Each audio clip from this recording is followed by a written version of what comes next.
Mesdames et messieurs, bonjour et bienvenue à ce bulletin de l'information. Le président de la République démocratique du Congo, Félix Antoine Tshisekedi, a été reçu par Sa Majesté le roi Charles III d'Angleterre le mercredi 19 octobre 2022 au palais de Buckingham. Leur entretien a duré 50 minutes. Le contenu du tête-à-tête entre le souverain britannique et le chef d'État congolais n'a pas été divulgué par la presse. Cependant, cette rencontre est d'une haute portée symbolique car le président Tshisekedi est parmi les premiers dirigeants africains reçus au palais royal depuis le sacre du nouveau roi des Anglais. Les détails dans nos prochaines éditions. Lors de son allocution à l'Africa Summit 2022 de Londres, le président Félix Tshisekedi n'a pas caché son refus quant à la question concernant le recours des moyens militaires supplémentaires pour éradiquer les forces négatives à l'est de la République démocratique du Congo. Suivez à présent sa réponse au sujet des éléments du groupe des miliciens Wagner. Je ne sais même pas où il faut les trouver. Comment vous les mais vous avez sourié. Vous avez sourié. Oui, j'ai souri parce que je sais que ça fait partie de la mode actuellement, que ce soit en Afrique ou en Europe. Non, nous n'avons pas besoin. Nous sommes un pays indépendant, respectueux des conventions internationales. Et croyez-moi, nous n'allons pas aller utiliser une milice pour appuyer nos actions. Nous avons beaucoup de partenaires. La Grande-Bretagne en est un. Vous avez besoin de renforcer votre sécurité quand même. Oui, bien sûr, mais nous renforcerons notre sécurité en montant en puissance nos capacités de défense et de sécurité. Et c'est là que nos partenaires habituels, traditionnels, peuvent nous aider, c'est-à-dire à former, à renforcer nos capacités, les capacités de notre armée, de nos services de renseignement et autres. C'est comme ça que nous allons arriver à faire face à l'adversité. Ce n'est pas en engageant des groupes de mercenaires.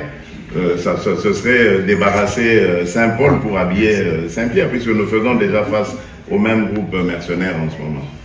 À l'Assemblée nationale, la retraite de certains anciens hauts dignitaires des institutions de la République reste encore une préoccupation pour les trésors publics.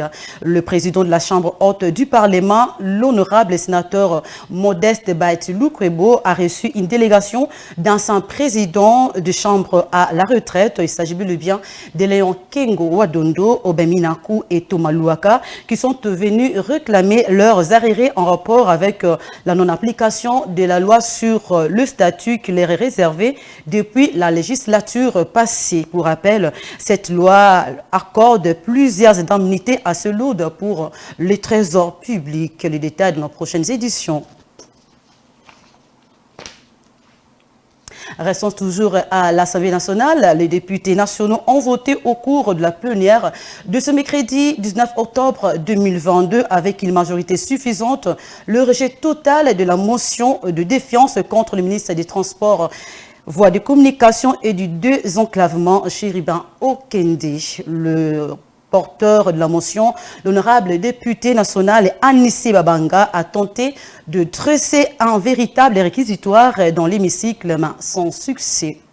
C'est à main levée que le sort du ministre du Transport et Voies de communication est sauvé dans une ambiance très tendue. Suivez les réactions. Je voudrais solliciter humblement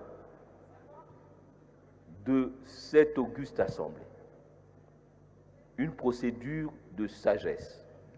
Je sais que beaucoup d'entre vous m'appellent doyen. Que nous puissions arrêter ces débats. Que le bureau prenne cette question et que nous puissions nous préparer mieux pour aborder la première année de l'équipe de Warriors que nous avons mis ensemble et qu'ensemble nous puissions voir ce qu'il convient de faire.